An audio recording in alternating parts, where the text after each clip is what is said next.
தினமலர் நேயர்களுக்கு வணக்கம். உரைகள் நிகழ்ச்சிக்கு வரவேற்கிறோம். மாதம் நம்ம ஏடிஎம்மில் காசு நிறைய எடுத்துகிட்டு இருக்கோம். ஆனால் மாதத்திற்கு 3 முறை தான் அலோ பண்ணியிருக்காங்க. அதை தாண்டி நம்ம ஏடிஎம்மில் போய் நம்மளோட காசை எடுத்தால் கூட அதுக்கு சார்ஜஸ் நம்ம பே பண்ண வேண்டிய நிலைமையில் இருந்து கொண்டு இருக்கிறோம். ஆனால் அந்த சார்ஜஸை 21 ரூபாயிலேருந்து 23 ரூபாய்க்கு உயர்த்தியிருக்காங்க. அதை தாண்டி 2018 2024 வரைக்குமே 4500 கோடி மினிமம் பேலன்ஸ் மெயின்டைன் பண்ணாத அக்கௌண்ட்லேருந்து அரசாங்கத்திற்கு போயிருக்கிறது. இப்படி அரசாங்க கஜானாவை நிரப்புவதற்காக சாதாரண மக்களின் காசுகள் சுரண்டப்படுகிறதா என்கிற கேள்வி எழுந்திருக்கிறது. அதை தான் உரைகள் நிகழ்ச்சி இன்றைக்கு விவாதிக்க இருக்கிறது.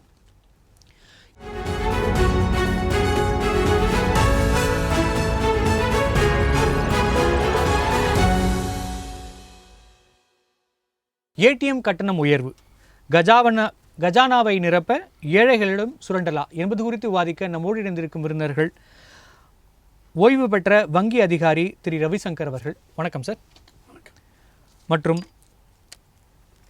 பொருளாதார ஆலோசகர் டாக்டர் எம் ரமணன் அவர்கள். வணக்கம் சார்.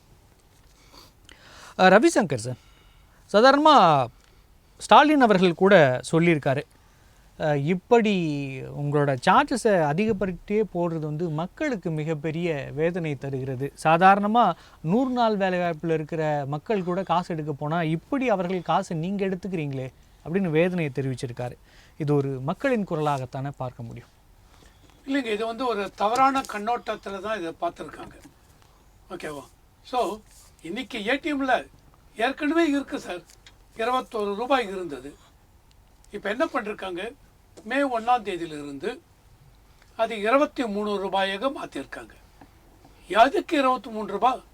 அதாவது நீங்கள் அக்கௌண்ட் வச்சுருக்கீங்க ஒரு பேங்க்கில், ஏன்னு ஒரு பேங்க் அதில் அக்கௌண்ட் வச்சுருக்கீங்க அப்படின்னா அந்த பேங்க்கில் இருந்து ஒரு மாதத்திற்கு 5 தடவை ஏடிஎம் மூலம் கேஷ் விட்ரா பண்ணலாம். இதை தவிர 5 தடவைக்கு மேலே விட்ரா பண்ணிங்கன்னா அவங்க என்ன பண்ணுறாங்க, ஒரு டிரான்சாக்ஷனுக்கு இது வரைக்கும் 21 ரூபாய் போட்டுட்டு இருந்தாங்க. மே 1ஆம் தேதியிலேருந்து 23 ரூபாய் ஆகிடும். 6வது டிரான்சாக்ஷன் 7வது டிரான்சாக்ஷன் ஒன்றுத்துக்கும் ஃபஸ்ட்டு 5 டிரான்சாக்ஷனுக்கு ஒரு பைசாவும் கிடையாது. இதையே சிலர் என்ன பண்ணுவாங்க, ஒரு பேங்க்கில் அக்கௌண்ட் வச்சுருப்பாங்க, இன்னொரு பேங்க்கில் போய் கனரா பேங்க்கில் அக்கௌண்ட் இருக்கும், அவங்க போய் பேங்க் ஆஃப் இந்தியா அதில் இருக்கிற ஏடிஎம் போய் விட்ரா பண்ணுவாங்க. ஏன்னால் அந்த பேங்க் பக்கத்துலேயே இருக்கலாம். ஆர் நான் கனரா பேங்க் போனேன், ஏடிஎம்மில் பணம் இல்லை, ஆர் ஏடிஎம் ஒர்க் பண்ணல அன்றைக்கி, ஸோ பக்கத்தில் இருக்க பேங்க்கு, அந்த மாதிரி பக்கத்தில் இருக்க பேங்க்குக்கு நீங்கள் போய் எடுத்தீங்கன்னா மெட்ரோ சிட்டிஸ் அந்த மாதிரி இதில் இருந்ததுனால் 3 டிரான்சாக்ஷன் அலோவ் பண்ணுறாங்க ஃப்ரீயாக. 3வது டிரான்சாக்ஷனுக்கு மேலே 4வது டிரான்சாக்ஷன் நான் பண்ணேன் அப்படின்னா என்ன, கனரா பேங்க்கில் ஏடிஎம் அக்கௌண்ட் இருக்குது எனக்கு, கனரா பேங்க் ஏடிஎம்மில் யூஸ் பண்ணாமல் இன்னொரு பேங்க் ஏடிஎம்மில் போய் 4வது தடவையாக அந்த மாதத்துக்கு நான் பண்ணால் அதுக்கு ஒரு டிரான்சாக்ஷனுக்கு 23 ரூபாய். இல்லை சார், இதுதான் கேள்வியாக கேட்குறாங்க. மக்கள் சாதாரணமாக பணத்தை கையில் வச்சுருந்தாங்க, போய் செலவு பண்ணாங்க, யாருக்கும் எந்த காசும் கொடுக்க வேண்டிய நிலைமை இல்லை. மோடி அரசாங்கம் வந்த பிறகு நீங்கள் கண்டிப்பாக பேங்க் ஓப்பன் பண்ணணும், 0 அக்கௌண்ட் ஓப்பன் பண்ணி தரோம், டிமானிட்டேஷன் அது இதுன்னு நீங்கள் எல்லாம் பேங்கிங்குள்ளே வாங்கன்னு மக்களை புஷ் பண்ணி எடுத்துகிட்டு வந்துட்டீங்க. வந்த பிறகு ஏன் காசை நான் செலவு பண்ணுறதுக்கு ஒவ்வொரு விஷயத்துக்கும் நான் காசு கொடுக்கணுங்கிறது என் பாக்கெட்லேருந்து காசு போதே சார். நீங்கள் சொல்கிற மாதிரி பெரிய பணக்காரர்கள் 1 லட்ச ரூபா எடுக்கிறாங்க, 50,000 எடுக்கிறாங்க, 40,000 எடுக்கிறாங்கன்னா ஒரு 10,000 எடுக்கிறாங்க, அதுக்கு 23 ரூபா கொடுக்கறதுங்கிறது பெருசாக தெரியாது. நான் போய் 200 ரூபா எடுக்க போகிறேன்னால எனக்கு 23 ரூபா போட்டிங்கன்னா சாதாரணமாக பர்சன்டேஜ்னு உங்களுக்கு பர்சன்டேஜ் பற்றி நல்லா தெரியும். அப்படி பார்க்குறப்ப ஏழைகள் நிறைய பணத்தை பேங்க்கு கொடுக்குறாங்களே சார். மறுபடியும் நான் சொல்கிறேன், தவறான ஒரு அப்சர்வேஷன் நான் சொல்கிறேன். ஏன்னா ஏழைகள் உங்கள் அக்கௌண்ட் எவ்வளோ சார் இருக்க போகிறது, 50,000 கூட இருக்கட்டும் சார், 50,000 கூட இருக்கட்டும், ஓகேவா? ஏழைகள்லாம் உங்கள் அக்கௌண்ட்டில் 4,000 தான் இருக்குன்னு நான் சொல்ல வரல, 200 தான் விட்ரா பண்ண சொல்ல வரல. 1000 ரூபாய் விட்ரா பண்ணுங்க, 5000 ரூபாய் விட்ரா பண்ணுங்க சார். தேவைக்கு அதிகமாக விட்ரா பண்ண வேண்டியது தேவை இருக்குது சார். எனக்கு வேணுங்கிறப்ப எடுத்து வச்சுக்கிறதுக்காக தான் ஏடிஎம் எடுத்துகிட்டு வந்தீங்க. வேணுங்கிறச்சு அப்படிங்கிறதுக்காக நான் 200 ரூபாய் 100 ரூபாய் 50 ரூபாய் நான் வெளியே போகிறேன், எனக்கு 50 ரூபாய் வேணும்ட்டு 50 ரூபாய் எடுக்கிறேன், அந்த மாதிரி பண்ணால் very purpose of ATM is getting defeated. ரெண்டாவது 50 ரூபாய் தான் வேணுமா சார், உங்களை யாரும் நீங்கள் பிரான்ச்சுக்கு போனால் கொடுக்க மாட்டேன் என்று சொல்லவில்லை. ஏடிஎம் மூலம் நீங்கள் எடுக்கிறீங்கன்னால் 5 டிரான்சாக்ஷன். இதை தவிர நீங்கள் ரூரல் இருக்கீங்க, ரூரலில் வேறு பிரான்ச்சுக்கு பேங்க்குக்கு போகிறீங்க, அந்த பிரான்ச்சில் போய் எடுக்கிறீங்க, அதுக்கு இன்னொரு 5 டிரான்சாக்ஷன் அலோட். மொத்தம் 10 டிரான்சாக்ஷன் ஒரு மாதத்தில் அலோவ் பண்ணுறாங்க. இதே மீறி உங்களுக்கு வேணுமா பிரான்ச்சுக்கு போங்க, கேஷ் கேளுங்க, கேஷ் கொடுக்குறாங்க. இதில் எந்த விதத்தில் இது தவறாது? உங்கள் கேள்வி தான் ரமணன் சார் வைக்க விரும்புகிறேன். ஓகே சார், இந்த உயர்வு இந்த உயர்வு உண்மையிலே தவறானது. ஏன்னு கேட்டிங்கன்னாக்கா, அண்மையில் சிஏயில் ஒரு பெரிய ஒரு கான்ஃபரன்ஸ் நடந்தது. திரு அனந்த நாகேஸ்வரன் பெரிய பொருளாதார நிபுணர், அவர் பேசினார். அவர் தலைமை பொருளாதார ஆலோசகர் மோடி அவர்களுக்கு. அவர் என்ன சொன்னார்னா, இன்னும் 5 வருஷத்தில் ஏடிஎம்மே இருக்காதுன்னார். இப்போவே கிட்டத்தட்ட மக்கள் எல்லாம் ஒரு 5 ரூபா 10 ரூபா பேமெண்ட்டுக்கே பேடிஎம், கூகுள் பே இந்த மாதிரி பே பண்ணிகிட்டு இருக்காங்க. இப்போ நான் வரும்போது கூட அவர் ஆட்டோக்காரர் சொன்னார், சில்லறை இல்லை, ஐ பெய்டு ஒன்லி த்ரூ பேடிஎம். அந்த மாதிரி பழக்கம் கிட்டத்தட்ட கிராமங்களோடு வந்துச்சு. நான் கிராமங்கள்லாம் போய் பார்த்தேன். இது என்ன காரணம்னாக்க, இதில் உள்நோக்கம் கொண்டது. இதில் நீங்கள் வெளியில் பார்க்குறீங்க, ஏடிஎம் உயர்வு 2 ரூபா தானே, இதை கொடுக்க முடியாதா அப்படிங்கிறீங்க. இது உள்நோக்கம் கொண்டது. என்ன உள்நோக்கம்னாக்க, ஏடிஎம் போகிறவங்களே குறைஞ்சி போயிட்டாங்க. இப்போ நைட்லலாம் ஏடிஎம்லாம் ஓப்பன் கிடையாது எங்கேயுமே. ஏடிஎம் போகிறவங்க எத்தனை பேர் போகிறாங்கன்னு ஸ்டாட்டிஸ்டிக்ஸ் பார்த்தீங்கன்னா, எங்கள் யூனிவர்சிட்டியில் ரிசர்ச் பண்ணாங்க, பிஹெச்டி ரிசர்ச். நிறைய பேர் கம்மி பண்ணிட்டாங்க. ஒரு 100 பேர் போயிட்டு வந்த ஏடிஎம் இப்போ 20 பேர் தான் போகிறாங்க. ஏடிஎம் கொஞ்சம் கொஞ்சமாக அது அழிஞ்சிட்டே வருது. அதான் அவர் சொன்னார், அனந்த நாகேஸ்வரன், 5 வருஷத்தில் ஏடிஎம்மே இருக்காது சொன்னார். ரெண்டாவது, இதில் என்ன உள்நோக்கம் என்னன்னாக்க, எல்லோரும் இந்த பேடிஎம் இந்த மாதிரி சிஸ்டத்துக்கு போகணும், டிஜிட்டல் பேமெண்ட்டு. அது அரசாங்கத்துக்கு என்ன சௌரியம்னாக்க, யார் டேக்ஸ் கட்டலை அதை வச்சு கண்டுபிடிச்சிடலாம். ஏன்னா இப்போ இன்கம் டேக்ஸ் இப்போ பார்த்தீங்கன்னா டெஃபினேஷன் நீங்கள் என்ன செலவழிக்கிறீங்க பார்த்து தான் இப்போ இன்கம் டேக்ஸ்னு ஒரு மீட்டிங்லேயே சொன்னாங்க, சிஏ மீட்டிங்லேயே. இப்போ எவ்வளோ நீங்கள் செலவழிக்கிறீங்க, 1 லட்ச ரூபா போட்டு ஒரு நகை வாங்கினீங்கன்னா நீங்கள் இன்கம் டேக்ஸ் கட்டலைன்னா உங்களுக்கு நோட்டீஸ் வரும். உங்களுக்கு 2 லட்ச ரூபா தான் வருமானம் இருக்குது வருஷத்துக்கு, ஆனால் 1 லட்ச ரூபா கொடுத்து நீங்கள் பண்ணிட்டீங்க பேமெண்ட்டு. ஸோ இந்த சின்ன சின்ன டிரான்சாக்ஷன்லாம் ஆட் பண்ணி அந்த அக்கௌண்ட்டில் இவ்வளோ தூரம் நீங்கள் செலவழிச்சிருக்கீங்க, உங்களுக்கு வருமானம் இல்லாமல் எங்கேருந்து நீங்கள் செலவழிச்சிங்க. அவனுக்கு அந்த ஆர்டிஃபிஷியல் இன்டெலிஜென்ஸு, இந்த பிஸ்னஸ் அனலிட்டிக்ஸ்லாம் நிறைய டூல்ஸ் இருக்குது இன்றைக்கி. அதை வச்சு யார் இன்றைக்கி டேக்ஸ் எவேட் பண்ணுறாங்க. ஏன்னா நிறைய சொல்லிகிட்டு இருக்காங்க, இவ்வளோ பெரிய கண்ட்ரியில் இத்தனை பணக்காரங்க இருக்கிறதுல 2.5 கோடி பேர் தான் டேக்ஸ் அசஸிஸ் இருக்காங்க. அதில் 3/4 பேர் சேலரி ஏர்னர்ஸு, பிஸ்னஸ் பண்ணுறவங்களாம் கட்டுறது இல்லை அப்படின்னு சொல்லிட்டு இருக்காங்க. அது ஒன்று உள்நோக்கம் கொண்டது. இது உயர்வு நீ வெளியில் பார்க்குறீங்க. ஏன்னா ஜனங்களை தடுக்கிறதுக்காக போகமாட்டான். அப்போ என்ன பண்ணுவாங்க, சார் நீங்கள் சொன்ன மாதிரி பணத்தை கையில் வச்சுப்பாங்க. இப்போ நான் இங்கே 2000 ரூபா தான் தேவை நீங்கள் சேவைன்னாக்க, நான் ஒரு மாதத்துக்கு 5 தரக்கலாம் எடுக்கலாம் என்னோடய பேங்க்லன்னாக்க, மோஸ்ட் ஆஃப் அந்த ஏடிஎம் ஒர்க் பண்ணுறது கிடையாது. என்ன பண்ணுவாங்கன்னா அதிகமாக எடுப்பேன். அது வங்கிகளுக்கு தான் நஷ்டம். அதனால் ஏன்னா அந்த பணத்தை அவங்க ரொட்டேட் பண்ணுறாங்க.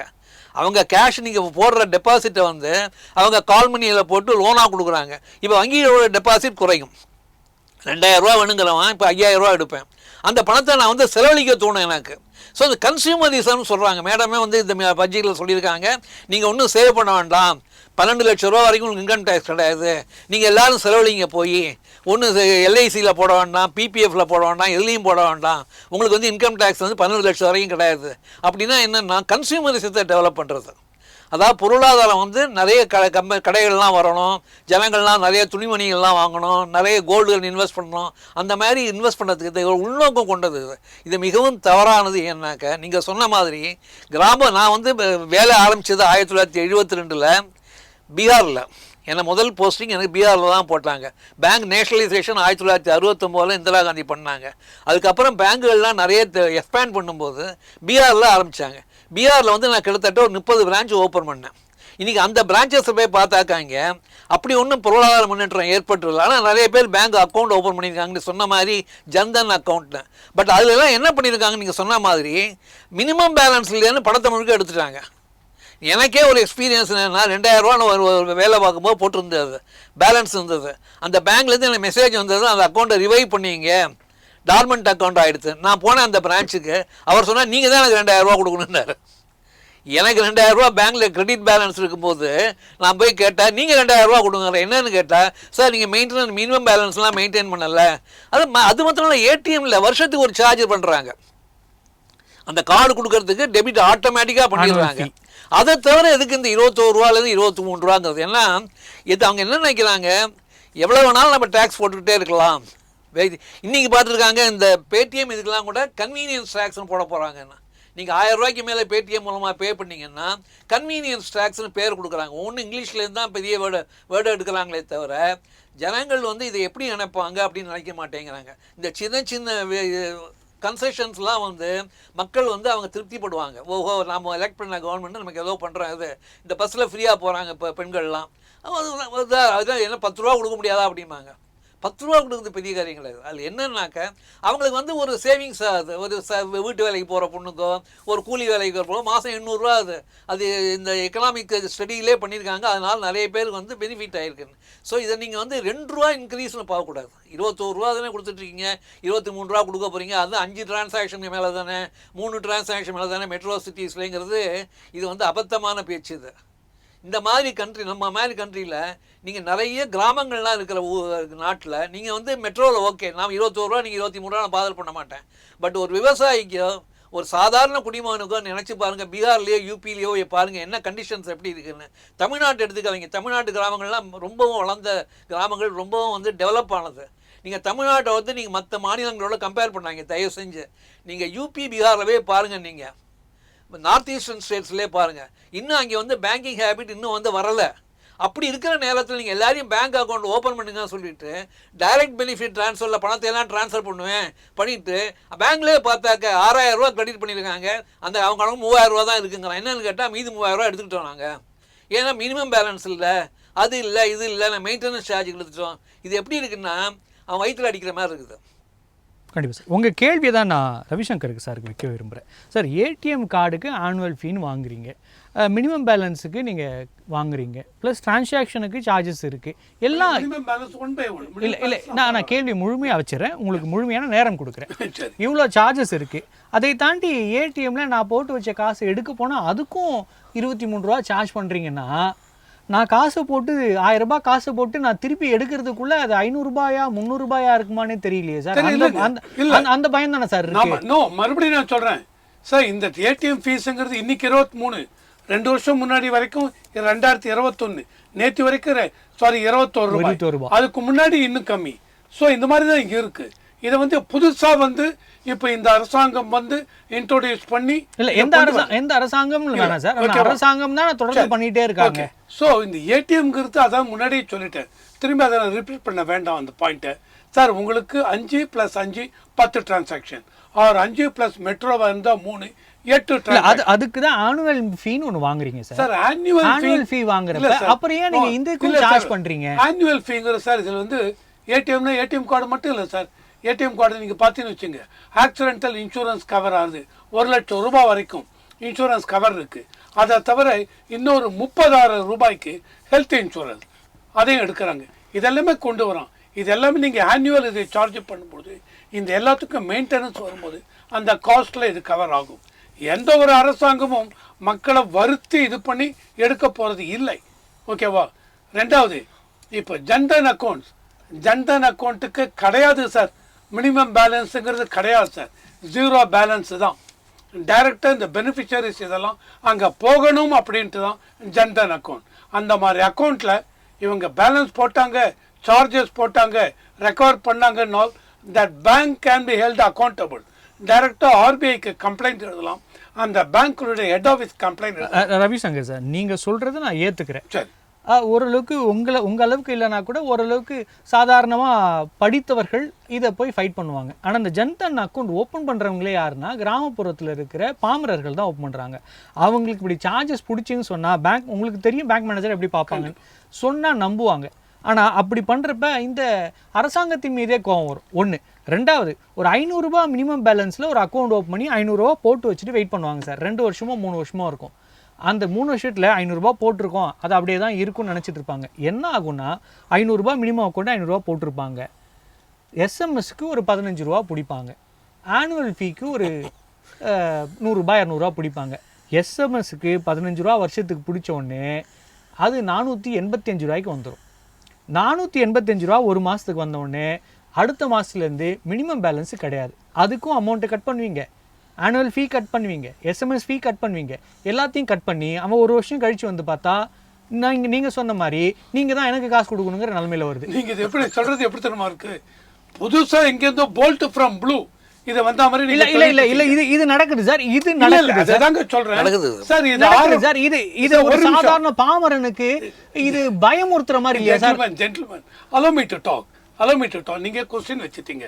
நான் என்ன சொல்றேன், இல்லைன்னு சொல்ல வரல, இருக்கு. ஒவ்வொரு பேங்க், ஸ்டேட் பேங்க் ஆஃப் இந்தியான்னு பார்த்தீங்கன்னு வச்சுங்க, மினிமம் பேலன்ஸ் இதுக்கு சார்ஜ் பண்றது இல்லை. whereas ICICI Bank, HDFC Bank, so many private bank they are charging. even nationalized bank, ரூரலா இருந்தால் இந்த மினிமம் பேலன்ஸ் இல்லைன்ட்டு இவ்வளவு, அர்பனா இருந்தால் இவ்வளவு, செமி அர்பன் இவ்வளவு சார்ஜ் பண்றாங்க. இது நேஷனலைஸ் பேங்க் தான் சார்ஜ் பண்றாங்க. ஆனால் there are certain accounts, இந்த அக்கௌண்ட்ல ஸ்பெசிஃபிக்கா ஜீரோ பேலன்ஸ் அக்கௌண்ட் சொல்லி ஓபன் பண்ணலாம். இந்த ஜீரோ பேலன்ஸ் அக்கௌண்ட் சொல்லி ஓபன் பண்ணியாச்சு அப்படின்னா அதுக்கு எந்த விதத்திலையும் சார்ஜஸ் கிடையாது. அப்படி ஒரே ஒரு குறுக்கீடு மட்டும், அப்படி சார்ஜ் பண்ண அமௌண்ட் மட்டும் 2018 2024 வரைக்கும் 45,000 கோடிகள் அப்படி சார்ஜ் பண்ணப்பட்டிருக்கிறது. அப்படிங்கிறது இதை சாதாரணமாக கடந்து போக முடியாது இல்லை சார்? கடந்து போக முடியாது. I accept it. அதனால தான் சொல்கிறேன் சார், 45,000 கோடி. இப்போ நான் என்ன சொன்னேன், இந்த மாதிரி அக்கௌண்ட்டுக்கு minimum balance account, what is the minimum? Every month minimum daily பேசிஸில் ஆவரேஜ் பேலன்ஸ்ன்னு சொல்லுவாங்க. மினிமம் ஆவரேஜ் பேலன்ஸ் என்ன மெயின்டைன், அந்த பேலன்ஸுக்கு கீழே போயிருந்தால் எந்த மந்த்துக்கு போயிருக்கு அந்த மந்த்துக்கு இவ்வளோ சார்ஜ், அடுத்த மந்த்து போயிருக்கா இவ்வளோ சார்ஜ் போடுவாங்க. இது ப்ராக்டிஸில் இருக்குது. இது இப்போ இல்லை, ரொம்ப நாளாகவே இருக்குது ப்ராக்டிஸில். என்னென்ன பேங்க்ஸ் பண்ணுறாங்க, ப்ரைவேட் பேங்க்ஸ் எல்லாரும் பண்ணுறாங்க, நேஷனலைஸ் பேங்க்ஸும் பண்ணுறாங்க. ஆனால் there are certain accounts, அதான் சொன்னேன். இது வேறு. இப்போ நீங்கள் அக்கௌண்ட் வச்சுருக்கீங்க, நான் அக்கௌண்ட் வச்சுருக்கேன், மினிமம் பேலன்ஸ் இல்லைன்னா கண்டிப்பாக சார்ஜ் பண்ணுவாங்க, இது வேறு. ஆனால் ரூரலில் போயிட்டு அவங்களுக்கு சார் நான் ஓப்பன் பண்ண ஜன்தன் அக்கௌண்ட் தான் சார், நான் ஓப்பன் பண்ணது ஜீரோ பேலன்ஸ் அக்கௌண்ட்டும் ஓப்பன் பண்ணுறேன் பர்டிகுலராக இந்த பர்பஸ்க்கு. அந்த மாதிரி அக்கௌண்ட் ஓப்பன் பண்ணால் சார்ஜ் பண்ண மாட்டாங்க, பண்ணக்கூடாது. அப்படி பண்ணி இருந்தால் ஆடிட் ரிப்போர்ட்டில் இதை ரிப்போர்ட் பண்ணணும். ரிப்போர்ட் பண்ணாமல் தவறி போகலாம், வேறு விஷயம். ரிப்போர்ட் பண்ணாங்கன்னா கண்டிப்பாக ரிசர்வ் பேங்க் ஆஃப் இந்தியா அந்த பேங்க்ஸ் மேலே ஆக்ஷன் எடுத்து ரீஃபண்ட் பண்ணுவாங்க. ஸோ ஜஸ்ட் லைக் தட் உங்கள் அக்கௌண்ட்லேருந்து இவ்வளோ கோடி அவ்வளோ இது எடுக்க முடியாது. கியூமுலேட்டிவ் 45,000 கோடிங்கிறீங்க, கண்டிப்பாக இட்ஸ் அலார்மிங் ப்ரப்போர்ஷன். ஓகேவா? இந்த 45,000 கோடி ஜன்தன் அக்கௌண்ட்லேயும் வந்துதா, ஜீரோ பேலன்ஸ் அக்கௌண்ட்லேயும் வந்துதா, ஏதாவது டீட்டெயில் இருக்கா? அந்த மாதிரி இருந்தால் எவ்வளவு? 5,000 கோடி தவறு, கண்டெம்னபிள், கண்டிப்பாக அதை ரீஃபண்ட் பண்ணி ஆகணும். அதை நான் ஒன்றும் இதுவே சொல்ல மாட்டேன். பட் நார்மல் ப்ராக்டிஸ் கண்டிப்பாக இருக்குது சார். மெயின்டெனன்ஸ் ஃபீ இருக்குது, செக் புக் இஷ்யூ பண்ணுறதுக்கு இருக்குது, செக் உங்கள் அக்கௌண்ட்டில் பவுன்ஸ் ஆகிடுச்சுன்னா இருக்குது, நீங்கள் இஷ்யூ பண்ண செக் ரிட்டர்ன் ஆகிடுச்சுன்னா இருக்குது. இல்லை, நான் அதெல்லாம் ஏற்றிருக்கேன் சார். ரவிசங்கர் சார், இந்த check book issue, return, bounce இதெல்லாம் ஒரு தட்டு மக்களை தான் பாதிக்கும். ஏடிஎம்ங்கிறது சாதாரண மக்களை பாதிக்கும். உங்களுக்கு நல்லாவே தெரியும், இதில் நிறைய அனுபவப்பட்டிருப்பீங்க. ஏடிஎம்மில் போய் 1000 2000 எடுக்கிற மனிதர்கள் வேற, செக்கில் கோடியில் டிரான்சாக்ஷன் பண்ணுறவங்கள வேற. ஆனால் இந்த சார்ஜஸ் யாரை பாதிக்கும்னு தெரிஞ்சும் ஏன் அரசாங்கம் இப்படி ஒரு நடவடிக்கை எடுக்குது சார்? இது வந்து அரசாங்கம் ஆன் இட்ஸ் ஓன் எடுக்கிறது இல்லை sir. Reserve Bank of India on its own எடுக்கிறது இல்லை சார். இன்னைக்கு ஏடிஎம் ஆப்ரேஷன் நீங்கள் பார்த்தீங்கன்னு வச்சுங்க சார், கேஷ் வந்து போட்டு வைக்கிறாங்க ஒவ்வொரு ஏடிஎம்லையும். உங்கள் வீட்டு பக்கத்தில் ஏடிஎம் இருக்கும், கேஷை லோட் பண்ணுவாங்க. எவ்வளோ கேஷ் லோட் பண்ணுவாங்க சார்? நான் போனேன், ஆப்ரேட் பண்ணேன், பைசா இல்லை சார், அங்கே எடுக்க முடியல சார். ஒவ்வொரு ஏடிஎம்முக்கும் கேஷை கொண்டு போய் பேங்க்கில் ஏடிஎம்மில் போடுறாங்க அப்படின்னா அந்த கேஷ் பேங்க்கில் ஐடியலாக இருக்கும் சார், ஏடிஎம்மில் ஐடியலாக இருக்கும்.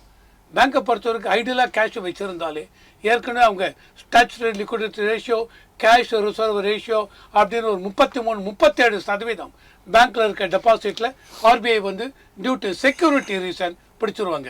பேலன்ஸ் இருக்க 63%, அதை வச்சு தான் பேங்க் லோனை கொடுக்கணும், ப்ராஃபிட்டை ஏர்ன் பண்ணணும். இதில் ஏடிஎம்மும் வரும்போது கேஷ் எல்லாம் லோட் பண்ணும்போது ஒவ்வொரு பிரான்ச்லேயும் ஒவ்வொரு ஏடிஎம்லையும் டிபெண்டிங் ஆன் எவ்வளோ பாப்புலேஷன் இருக்குது, எந்த அளவுக்கு ஏடிஎம் ஆப்ரேஷன் இருக்குது, எவ்வளோ இவங்களுக்கு அந்த இதை லோட் நான் பாட்டு இந்த ஏடிஎம் 5 கோடி போடு, ஆனால் டெய்லி 10 லட்சத்துக்கு மேலே இந்த ஏடிஎம்மில் எடுக்கலைன்னா பணம் அங்கே ஐடியலாக உட்காந்துருக்கும். ஸோ இதுவும் இம்பார்ட்டன்ட். இதெல்லாம் பார்த்து தான் இதை முடிச்சுட்டு ஒவ்வொரு பேங்க்கும், நான் இப்போ முன்னாடி சொன்னேன், இது ஏடிஎம் இன்டர்சேஞ்ச் ஃபீன்னு இருக்குது. அந்த இன்டர்சேஞ்ச் ஃபீ எந்த பேங்க் இப்போ நிறையா பார்த்தீங்கன்னு வச்சுங்க, there are white labelled ATMs இருக்கு. இந்தியாவில் 8 ஒயிட் லேபிள்டு ஏடிஎம்ஸ் இருக்கு. நம்ம அடுத்த ரவுண்டில் அதை குறித்து பேசலாம் சார். உங்கள் கேள்வி தான் ரமணன் சார்ட்ட வைக்க விரும்புகிறேன். ரமணன் சார், இப்போ நீங்கள் சொல்கிற மாதிரி இதற்கு உள்நோக்கம் இருக்கிறது அப்படின்னு எடுத்துக்கிட்டா கூட சார் இன்னொரு வாதத்தை வைக்கிறார். ஏடிஎம் வந்து கண்டிப்பாக நிறைய இடங்களில் வைக்க வேண்டியிருக்கு. அது எல்லா பேங்க்காலையும் வைக்க முடியல, வேறு பேங்க் வைக்கிறாங்க. அப்போ இன்டர்சேஞ்ச் சார்ஜுங்கிறது கண்டிப்பாக மேண்டரேட்டியாக ஆகுது. அந்த சார்ஜை கஸ்டமர்கிட்ட தானே வாங்குவாங்க. அப்போ இந்த ஃபெசிலிட்டி பண்ணுறதுக்கான செலவுகளை மக்கள்கிட்ட போய் தானே சேரணும். அது எப்படி மாற்ற முடியுங்கிற ஒரு கேள்வி இருக்கு இல்லையா சார்? டெக்னாலஜி காஸ்ட்னு பார்த்தீங்கன்னா 2 விதமாக காஸ்ட் வரும். ஒன்று அது இன்ஸ்டலேஷன், ஏடிஎம் இன்ஸ்டலேஷனு, கேபிட்டல் எக்ஸ்பெண்டிச்சர். இப்போ எதாக இருந்தாலும் இப்போ ஆடியோ வீடியோன்னு வச்சுங்களேன், இந்த பில்டிங்னு வச்சுங்களேன், பில்டிங் கட்டுறதுக்கு ஒரு செலவு, இதை மெயின்டைன் பண்ணுறதுக்கு ஒரு செலவு, அது ரெக்கரிங் எக்ஸ்பென்சஸ். இப்போ ஏடிஎம்லாம் எல்லா இடத்துலையும் வந்தாச்சு, பெரும்பாலானதை பாதி மேலே க்ளோஸ் பண்ணியாச்சு. ஸோ ஏடிஎம்மில் இப்போ கேபிட்டல் எக்ஸ்பெண்டிச்சர் ரொம்ப கிடையாது, ஒன்லி மெயின்டெனன்ஸ் தான் அது. ஸோ டெக்னாலஜி காஸ்ட்னால இன்க்ரீஸ் பண்ணோங்கிறது வந்து அந்த வாதம் சரி கிடையாது. ஒரு காமன் சென்ஸ் இருக்கிறவங்க, ஒரு ஐடி எக்ஸ்பர்ட்டே நான் பேசினேன், அவங்க வந்து சர்வீஸ் பண்ணுறாங்க ஏடிஎம்மை. Technology cost come down. ஆக்சுவலாக அவங்க பில்லிங் பண்ணுறாங்க, அவங்க சர்வீஸ் பண்ணுறாங்க ஏடிஎம் மேலே பேங்க்ஸுக்கு. அது ஒரு கம்பெனி சென்னையில் இருக்குது, அவங்ககிட்டே கேட்டேன். அந்த எக்ஸ்பர்ட்டே சொல்கிறாரு, sir cost of technology has come down. ஏன்னா டெக்னாலஜி வளர வளர அதோட காஸ்ட் கம்மியாகிட்டே வரும். அது அடிக்கடி யூஸ் பண்ண மொபைல் வந்து ஸ்லிப் ஆகிட்டே வர மாதிரி இப்போ சர்வீஸ் மந்த்லி சார்ஜஸோட கொஞ்சம் கம்மிகிட்டே வரும். அது மாதிரி கம்மியாகிட்டு. ரெண்டாவது என்ன பார்த்தீங்கன்னா, ஜீரோ பேலன்ஸ் அக்கௌண்ட்டில் நாங்கள் மினிமம் சார்ஜஸே வாங்கலைன்னு சொல்கிறாங்க இல்லையா, தவறு. அதுக்கு ஸ்டாட்டிஸ்டிக்ஸ் இருக்குது. ஏன்னாக்க எங்கள் பையங்க ரிசர்ச் பண்ண பிஹெச்டி பண்ணவரோட ரிசர்ச் ரிப்போர்ட் நான் கோட் பண்ணுறேன். Approved by the board of studies of VIT university. அவர் வந்து போலூர், வந்தவாசி பக்கத்தில் இருக்கிற ஊருக்கெல்லாம் போயிட்டு அந்த ஜன்தன் அக்கௌண்ட் யார் ஓப்பன் பண்ணாங்களோ அவங்க ஸ்டேட்மெண்ட் ஆஃப் அக்கௌண்ட்ஸ் பார்த்ததில் நிறைய ரெக்கவர் பண்ணியிருக்காங்க. நீங்கள் சொன்ன மாதிரி மினிமம் சார்ஜஸ் இல்லை, இது கொடுத்தது எஸ்எம்எஸ் சார்ஜஸ்ஸு, மெயின்டெனன்ஸ், அது இதுன்னு. கடைசியில் போனால் அவங்களுக்கு இந்த கம்ப்ளைண்ட் வந்து நிறைய பேர் வந்து பிரைம் மினிஸ்டர்கிட்டே சொன்னாங்க. நீங்கள் வந்து ஜன்தன் அக்கௌண்ட் போட்டிங்களே, மன் கி பாத்தில் வந்து இந்த பேச்சு இந்த மாதிரி நீங்கள் வந்து ஆரம்பிச்சிங்களே, இந்த மாதிரி ஆயிடுச்சுன்னா அவர் உடனே இன்ஸ்ட்ரக்ஷன் கொடுத்தாரு ஃபைனான்ஸ் மினிஸ்ட்ரிக்கு. இதை உடனே பார்த்துட்டு என்னன்னு சொல்லுங்கள். அப்புறமா கொஞ்சம் சுதாரிச்சுட்டாங்க. இல்லை நாங்கள்லாம் ரீஃபண்ட் பண்ண சொல்லிட்டோம் சார். நீங்கள் தவறு பண்ணுவீங்க, அப்புறமா ரீஃபண்ட் பண்ணுவீங்க இல்லையா. சரி, first of all, why did you commit that mistake? அந்த மிஸ்டேக் பண்ணவனுக்கு என்ன பனிஷ்மெண்ட்டு? ஏன்னா ஒவ்வொரு பேங்க், அவங்க நான் பேங்க்கில் ஒர்க் பண்ண ட்ரெஷரியில் அவங்க ப்ராஃபிட்டபிலிட்டி இன்க்ரீஸ் பண்ணுறதுக்காக அவங்க இன்டர்பிரேட் பண்ணுவாங்க ரூலை. இப்போ லோன் அக்கௌண்ட்டில் நீங்கள் 14% தான் நீங்கள் வாங்கணும்னு வச்சுங்களேன், நீங்கள் கன்சியூமர் பர்சனல் லோன் உங்களுக்கு 18% போடுவாங்க. கேட்டால் தப்பாகிடுச்சு சார், நான் கால்குலேட் பண்ணும்போது இதாகிடுச்சு, பீனல் இன்ட்ரெஸ்ட் போட்டோம், அது கிடையாது. அதாவது ஒவ்வொரு பேங்க் வந்து பிரான்ச் இருந்தால் கூட ஒவ்வொரு பிரான்ச்சும் வந்து அவங்க ப்ராஃபிட்டபிலிட்டி காமிக்கணும். பேங்க்கோட ப்ராஃபிட்டபிலிட்டி வேறு, பிரான்ச்சோட ப்ராஃபிட்டபிலிட்டி வேறு. ஸோ ஒவ்வொரு மேனேஜர் என்ன பண்ணுவாங்கனாக்க, எந்தெந்த விதத்தில் நம்ம பிரான்ச்சோட ப்ராஃபிட்டை இன்க்ரீஸ் பண்ணலாம்.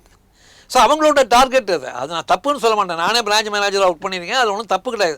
பட் நீங்கள் வந்து எது கரெக்டோ அதான் பண்ணணும். இப்போ நீங்கள் வந்து இந்த மாதிரி பண்ணிங்கன்னா, ஏற்கனவே வந்து அரசாங்கத்து மேலே ஒரு தப்பான அபிப்பிராயம் இருக்குது. இந்த வந்து நிறைய வரி போடுறாங்க, ஜிஎஸ்டி அதிகமாக இருக்குது. ஜிஎஸ்டி வந்து பன்னுக்கு போட்டாங்க, இது கிடையாது, பன்னு கிடையாது உண்டு, ஜாமு கிடையாது.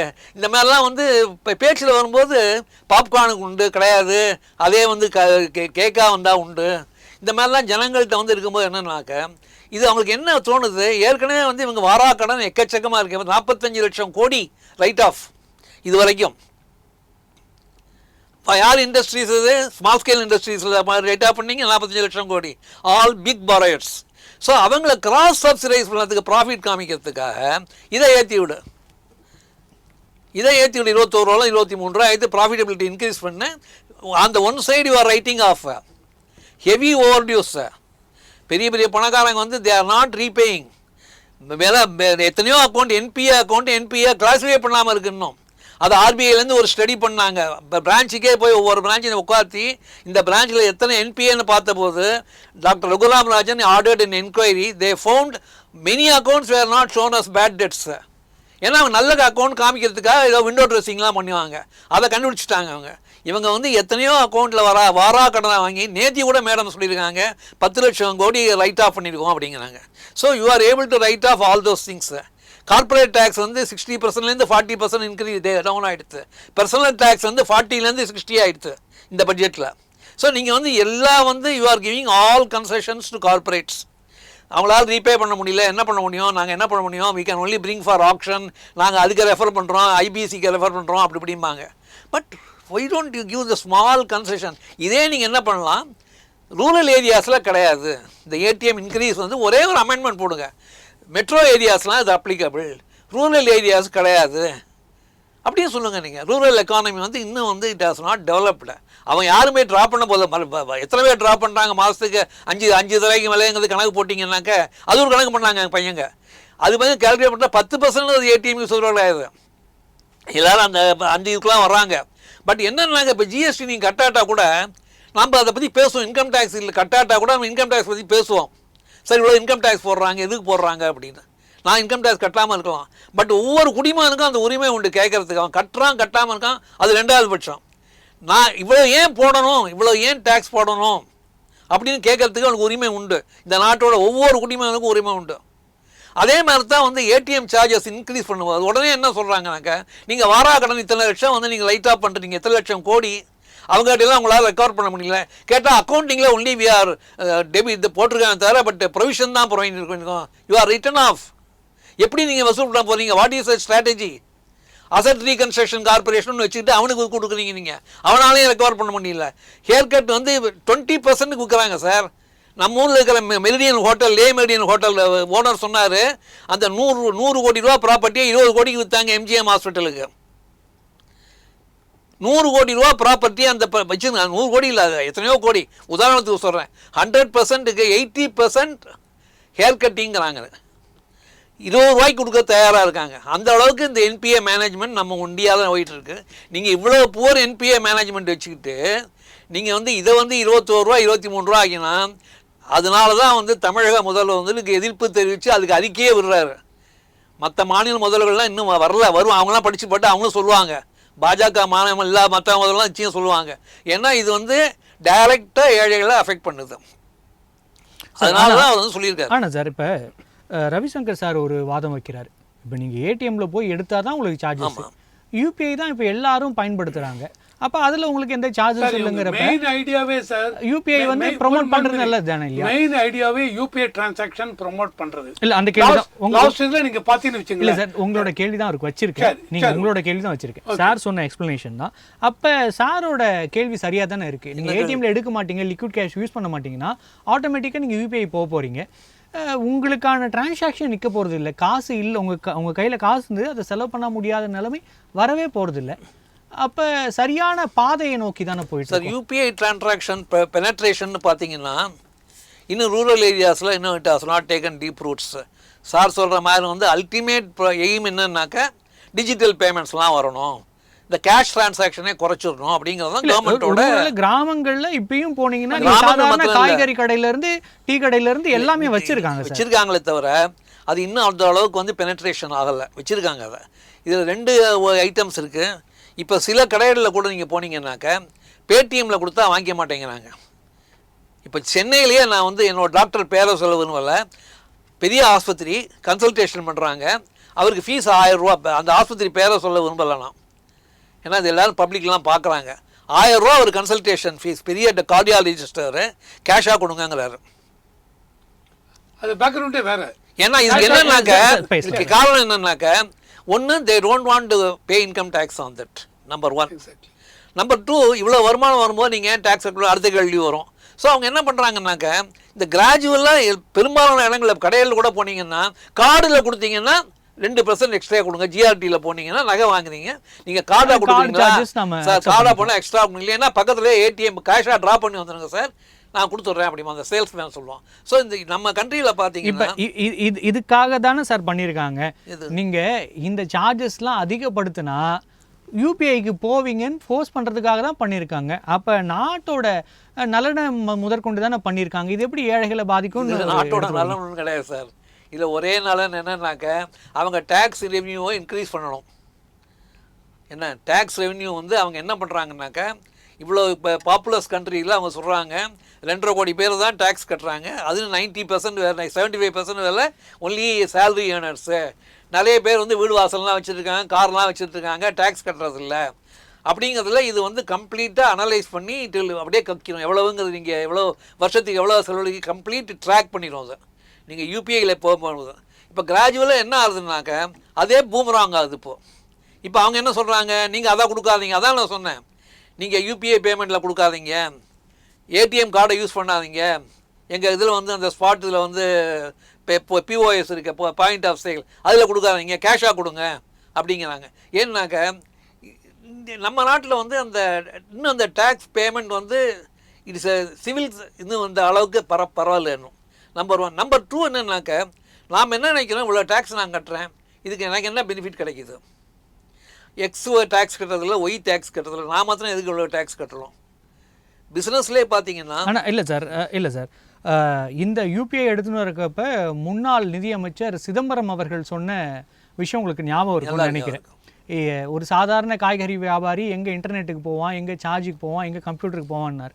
அது சாத்தியப்பட்டிருக்கு இன்றைக்கி.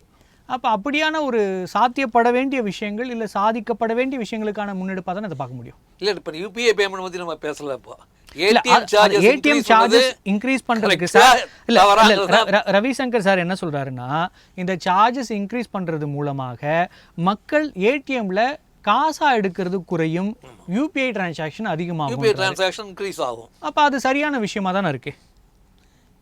இல்லை அதாவது சரியாக தவறாங்க, அது அப்புறம் அடுத்த ஸ்டெப்பில் போகணும். இப்போ யூபிஐ டிரான்சாக்ஷன் இன்க்ரீஸ் ஆச்சுனாக்க இது வரைக்கும் அவேர்னஸ் இல்லை, இப்போ கொஞ்சம் கிட்டத்தட்ட அவங்க அவேர்னஸில் வந்துட்டாங்க. இது ஒரு டாக்டிக்ஸ். நம்மகிட்ட எவ்வளோ இன்கம் வரப்போகிறது கணக்கு போட்டு நாளைக்கே உங்களுக்கு நோட்டீஸ் வரும். எல்லாமே இப்போ பேன் லிங்க்டு. உடனே ஒரு நோட்டீஸ் வரும், இந்த உங்கள் அக்கௌண்ட்டில் வந்து நீங்கள் இவ்வளோ செலவழிச்சிருக்கீங்க, ஆனால் அதே நேரத்தில் நீங்கள் இன்கம் டேக்ஸ் கட்டலிங்க, அடுத்து வரும். Next many of this already என்ன ஒரு ஜிஎஸ்டி வந்து பார்த்தீங்கன்னா ஒரு பேல்பூரி விற்கிற ஆளுக்கு காட் எ மெமோ, உன்னோட இன்கம் வந்து 60 lakhs மேலே போச்சு. எப்படி கண்டுபிடிச்சாங்கன்னு பார்த்தாங்க. அவர் வந்து நீங்கள் சாப்பிடும்போது வந்து டிஜிட்டல் பேமெண்ட் கொடுக்குறீங்க, பேடிஎம்மையோ ஏதோ யூஸ் பண்ணுறீங்க, அதையெல்லாம் கணக்கு போட்டு அந்த அக்கௌண்ட் நம்பரை பார்த்தாங்க. அதில் 61 lakhs வந்திருக்கு அவரோட அக்கௌண்ட்டில் ஒரு வருஷத்துக்கு. 60 இதுக்கு போனாக்க வந்து டேக்ஸ் ப்ராக்கெட்டில் வந்துட்டார். 5% டேக்ஸ் கட்டணும். நீ டேக்ஸ் அந்த மாதம் கட்டானாலும் இன்னொரு 5% பெனால்ட்டி. ஸோ 10% கட்டு, இத்தனாம் தேதியில் கட்டு, இல்லைன்னா கடை இருக்காது இங்கே. இது வந்து நடந்தது நம்ம எக்மோரில் அல்சா மால் கடை வாசலில். எங்கேயும் அந்த ஜாம் ரன்லாம் இருக்கிறாங்க பார்த்தீங்கன்னா, ரொம்ப ஃபேமஸ்ஸு. இதை கோட் பண்ணது வந்து இன்ஸ்டியூட் ஆஃப் சார்ட்டர்ட் அக்கௌண்டன்ஸோட பிரசிடென்ட், தமிழ்நாடோட பிரசிடென்ட் தான் கோட் பண்ணார். ஏன்னா அங்கே தான் அந்த இன்ஸ்டியூட் ஆஃப் காஸ்ட் அக்கௌண்டன்ஸோட இது இருக்குது. சாரி, சார்ட்டர்ட்னு சொல்லிட்டேன், காஸ்ட் அக்கௌண்டன்ட்டோட மாண்டியத் ரோட்டில் இருக்குது. அந்த வாசலில் தான் அந்த கடை இருக்குது. நிறைய பிரெட் பட்டர் ஜாம்லாம், சாண்ட்விச்லாம் வைக்கிறாங்க. அந்த சாண்ட்விச் வைக்கிறவருக்கு நோட்டீஸ் வந்தது. ஸோ அவங்க என்ன பண்ணுறாங்க, இப்போது அவங்களே என்ன ஆரம்பிச்சிட்டாங்க, கேஷாக கொடுங்க. இப்போ டிஜிட்டல் பேமெண்ட்டோட கான்செப்ட் வந்து என்ன ஆகுனாக்க அதை நான் புரிஞ்சுக்கிட்டேன் சார். ஆனால் நான் வேற ஒரு கேள்வியை ரவிசங்கர் சாருக்கு இறுதியாக வைக்க விரும்புகிறேன். இறுதியாக வைக்கிறதுக்கு நான் இன்னும் இவர் கொடுத்ததுக்கெல்லாம் நான் இது கொடுக்கணும் சார். இல்லை because you should have allowed me time. ஒரே ஒரு கேள்வி கேட்குறேன், சேர்த்து பதில் கொடுத்துருங்க. சேர்த்து பதில் கொடுக்க சொல்லுங்க சார். யூபிஐ கொண்டு வந்தால் இப்போ ஒரு சொன்ன பானிபூரிக்காரனுக்கு டாக்ஸ் போடுறோம், அவங்களுக்கு டாக்ஸ் போடுறோம். நாங்கள் டைரெக்டாக பேங்க்கில் இதில் போய் கேஷாக கொண்டு வான்னு சொல்கிறோம். ஜுவல்ஸ் வாங்கிறதுக்கு அலோவ் பண்ணாதீங்க சார். அந்த மாதிரி அலோவ் பண்ணக்கூடாது. ஏன்னா எல்லா இடத்துலேருந்தும் எங்கெங்கெல்லாம் வருமான வரி செலுத்த வேண்டுமோ அதெல்லாம் கண்டிப்பாக ரெக்கார்ட் பண்ணும் sir. UPI is one of the ways. அதனால தான் கொண்டு வந்திருக்காங்க. இல்லை எந்த விதத்தையும் தப்பு கிடையாது. பானிபூரிக்காரன் 60 லட்சம் ரூபாய் அல்சா மாலுக்கு கீழே இருக்க கடையில் வாங்கினான்னா 60 லட்சம் டேக்ஸ் கட்டணும். பானிபூரிக்காரன் சொல்லிட்டு டேக்ஸ் விட்டுற முடியுமான்னு? So absolutely it is not right sir. அவர் சரின்னு எந்த இடத்துலயும் வாதம் வைக்கல, என்ன இருக்குங்கிறத கூடாதுங்கிறது என்னோட பாயிண்ட். இல்ல கண்டிப்பா சார். என்னோட கேள்வி என்னன்னா, இப்போ ஏடிஎம்ல சார்ஜஸ் பண்ணியிருக்கீங்க, இன்க்ரீஸ் பண்ணியிருக்கீங்க.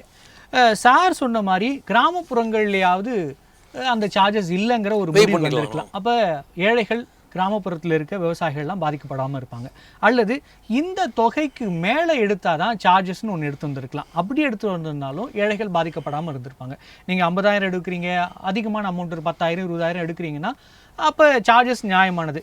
ஆனால் சிறு தொகை எடுக்கிறதுலாம் ஏழைகள் தான். அப்போ அவர்களை கருத்து கொண்டு அரசு இயங்கி இருக்கணும் இல்லையா? அந்த முடிவை ஏன் எடுக்கலை? அப்ப அப்படி எடுக்காம மொத்தமா இப்படி சார்ஜ் பண்றப்ப எல்லாருக்கும் கேள்வி என்ன வருதுன்னா, கார்பரேட்டுக்கு ரைட் ஆஃப் பண்றீங்க, வே ஆஃப் பண்றீங்க, ஆனால் ஏன் விவசாயிகளுக்கோ ஏழைகளுக்கோ இப்படி ஒரு சலுகையை கொடுக்க மாட்டேங்கிறீங்கிற கேள்வி இருக்கு இல்லையா கார்ப்பரேட் ரைட் ஆஃப்ங்கிறது நீங்க வேணா தனியா ஒரு டிபேட் வைங்க, அந்த டிபேட்டுக்கு அதுக்கு நான் ஆன்சர் கொடுக்குறேன். இல்ல நான் அந்த ரைட் ஆஃப் என்னங்கிறது மக்களுக்கு இது மாதிரியான ஒரு மனநிலை வருதுங்கிறதா என்னோட கேள்வியா சார். அதான் சார், இப்போ நான் வந்து இல்லை இவங்க பண்ணதெல்லாம் ரைட்டு நான் சொல்லலை. நான் என்ன சொல்ல வரேன், இப்போ நீங்கள் சொன்னீங்க இல்லையா, அட்லீஸ்ட் ரூரல் ஏரியாஸில் கொஞ்சம் குறைக்கலாமே, ப்ரப்போசல் கொடுங்க சார், ப்ரப்போசல் கொடுங்க. இப்போ வில்லேஜில் கொண்டு போய் ப்ராப்பர்ட்டி டேக்ஸ் எல்லாம் குறைச்சி போட்டிருக்காங்களா சொல்லுங்கள். இப்போ அரசாங்கம்னு வரைச்சா இந்த லாஸ்ட் இதில் அந்த அளவுக்கு ப்ராப்பர்ட்டி டேக்ஸ்லாம் இன்க்ரீஸ் பண்ணிருக்காங்க. அப்போ மக்கள்லாம் மனசில் கொண்டு வரலையா? நம்ம ப்ராப்பர்ட்டி டேக்ஸ் எவ்வளோ ப்ராப்பர்ட்டி எவ்வளோ இன்க்ரீஸ் அதோட வேல்யூ இல்ல சார் 100%. இல்ல ஒரே நிமிஷம் சார். ப்ராப்பர்ட்டி டேக்ஸ்ங்கிறது ப்ராப்பர்ட்டியோட வேல்யூக்கு பெர்சன்டேஜ்ல போற டாக்ஸ். எல்லாம் அதே கான்செப்ட் நீங்க இங்க எடுத்து வந்தீங்கன்னா கூட சரியா இருந்திருக்குமே சார். அதாவது இந்த மாதிரி இருக்கு 21ல இருந்து 23 போனதுக்கு அதிகங்கிறச்ச ப்ராப்பர்ட்டி டாக்ஸ் நீங்க 21 அதிகம்ன்ற பேச்சு இன்னும் முடியலையே சார். 25 50 75 100% இருக்கு. ரைட். இப்போ நீங்க சொன்னீங்க கிராமத்துல இருக்கவங்களுக்கு செய்யலாமே, இது குறைச்ச கொடுக்கலாமே அப்படிங்கிறீங்க. இது ஒரு ப்ரப்போசல் மாதிரி கொடுக்கலாம். ப்ரப்போசல் கொடுத்து முடிச்சும் ரிசர்வ் பேங்க் ஆஃப் இந்தியா மற்ற பேங்க் கன்சிடர் பண்ணவில்லை அப்படிங்கிற கொஸ்டினே இல்லை. பொருளாதார நிபுணர்கள் அடங்கிய குழு இவ்வளோ பேர் கன்சிடர் பண்றாங்க. அப்ப ஒரு 100 ரூபாய் 200 ரூபாய் எடுக்கிற அவர்களுக்கும் 23 ரூபாய் சார்ஜ் பண்ண போறாங்க. நான் 10,000 20,000 எடுக்கிறவங்களுக்கும் 23 ரூபாய் சார்ஜ் பண்ண போறேங்கிறதே அதுவே சரியான முடிவு இல்லைங்கிறது தெரிஞ்சிருக்கு சார். இப்போ இவ்வளவு நாள் இப்படிதான் சார் போயிட்டு இருக்கு. இவ்வளவு நாள் இருந்ததால எல்லாமே சரியா சார்? அப்ப காங்கிரஸ் பண்ண எல்லாத்தையும் நீங்க ஏத்துக்கிறீங்களா? இவ்வளவு நாள் அப்படிதான் சார் நான் முதல்ல கொண்டு வந்த அரசாங்கம் ரவிசங்கர் சார், நான் சொல்ல வரேன். இல்ல சார், என்னோட கேள்வி மட்டும் வச்சிரேன் சார். இவ்வளவு நாள் இருந்ததாலே சரின்னு வந்தா அதை எப்படி எடுத்துக்க முடியாது? நோ அப்படின்னு சொல்ல வரல. நீங்க நடுவுல அப்புறம் காங்கிரஸ் அரசாங்கம் நீங்க நான் காங்கிரஸ் பேசும்போது சார் எந்த அரசாங்கம் பார்ட்டியே வேண்டாம் நீங்க சொன்னீங்க. இல்ல சார், இப்ப நீங்க காங்கிரஸ் கொண்டு வர இல்ல.